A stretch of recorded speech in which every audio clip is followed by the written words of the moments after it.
কে কোথায় রয়েছো, চলে আসো। বিয়ের দ্বিতীয় পর্ব নিয়ে আমি কিন্তু হাজির হয়ে গেছি। এই হলো দাসবাড়ির বড় মেয়ে, একেবারে কনের সাজে সেজে তার বরের জন্য অপেক্ষায় দাঁড়িয়ে আছে। কখন তার পক্ষীরাজ ঘোড়ায় চেপে স্বপ্নে দেখা রাজপুত্র তাকে বিবাহ করতে আসবে। দাসবাড়িতে কোনো কন্যা সন্তান ছিল না। প্রথম কন্যা সন্তান হয়ে সে এই পরিবারে আসে, তাই একটু সকলের বেশি আদুরে ও আহ্লাদে বড় হয়েছে।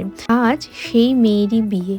বাড়ির সকলের খুবই চিন্তা, তাদের এই আদুরে কন্যা কি করে পুরো সংসার চালাবে, কি করে সে সকলের দায়িত্ব নেবে। কিন্তু তার পরিবার তো এটা জানে না, মেয়েটা তো ছোটবেলা থেকেই এক সুতোয় মোড়া একটা গোটা পরিবারকে দেখে বড় হয়েছে। তাই তার মধ্যে আলাদা করে আর কোনো কিছু নতুন করে তৈরি করতে হবে না। সে যা শিখে বড় হয়েছে আর যে শিক্ষায় বড় হয়েছে, তাতে তার মধ্যে সবটাই ছোট থেকেই পরিপূর্ণ।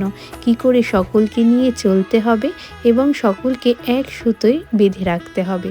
ভগবানের আশীর্বাদ এবং সকলের আশীর্বাদ নিয়ে তার জীবনের নতুন দিনটা সে শুরু করে। তোমরাও সকলে কিন্তু তাকে আশীর্বাদ করো।